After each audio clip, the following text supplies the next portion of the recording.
Hi guys, welcome back to another episode of the Kickoff Discussion Podcast. England are through to the semi-final of the Euro 2024 tournament after winning 5-3 on penalties against Switzerland in the quarter-final game. I said in one of my videos that although England has been struggling in this tournament, but they will keep improving.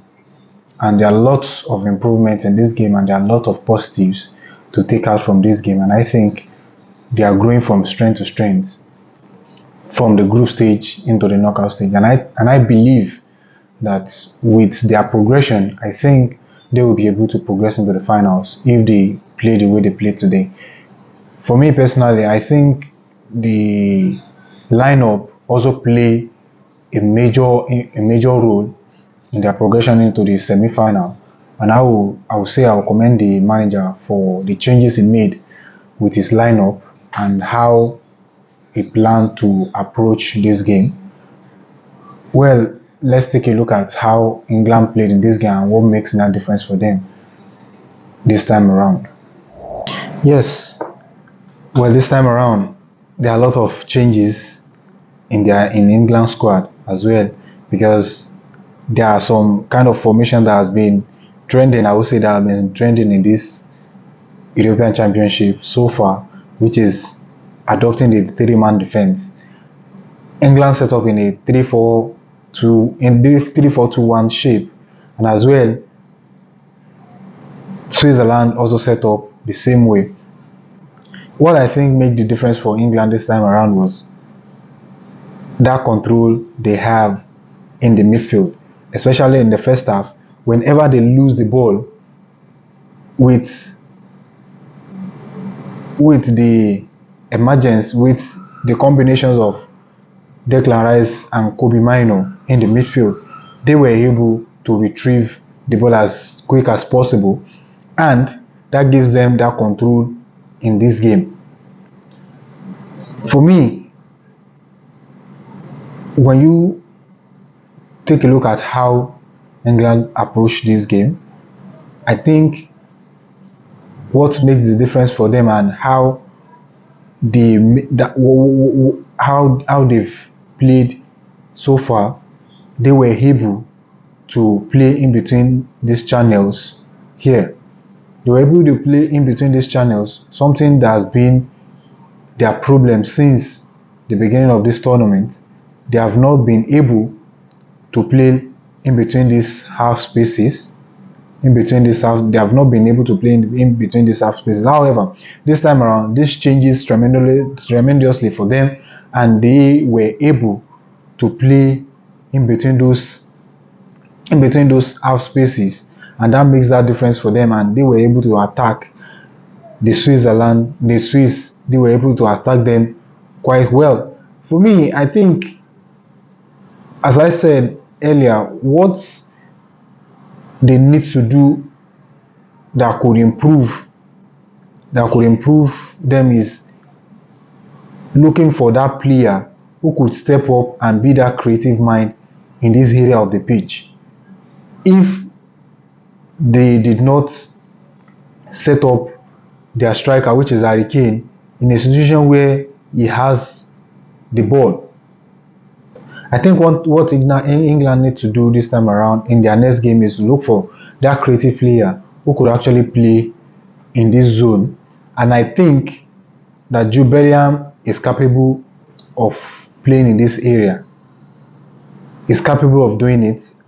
He has done it before, and he's capable of being that creative mind. And as well, Phil Foden has that capability to step up and be that creative player for England. I think that is what is missing in their game, because they control the game perfectly well. They retrieve the ball perfectly well thanks to Kobe Mino and Declan Rice as their double pivots in this game. Both players, they are technically sound on the ball and they are hard workers. That makes the difference for them, and they retrieve the ball as early as possible for England in this game. And the only thing, as I said, is just having that players who could be that creative mind for them.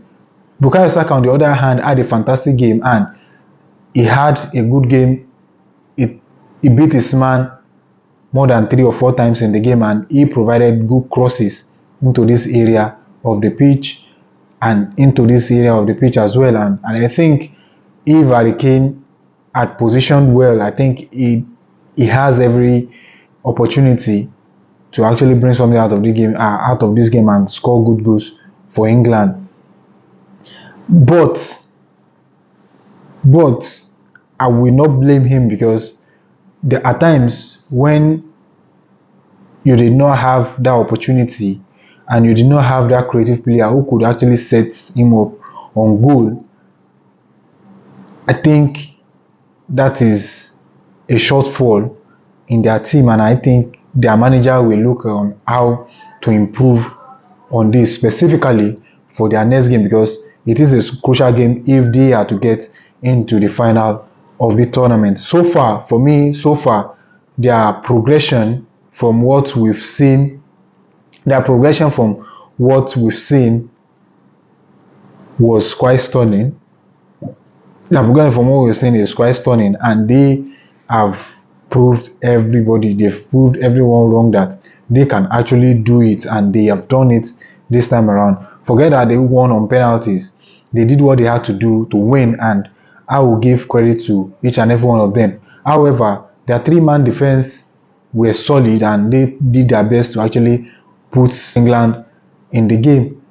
That is what I see from their tactics and game plan, and the mistakes and the creativity that was needed. I think the manager will actually work on that in the next game.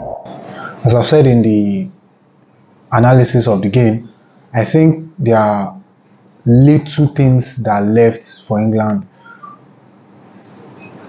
in their games, and that is creativity. I think they need a player who could step up at any point in time in terms of creativity. I think they did not have that player that take up that responsibility.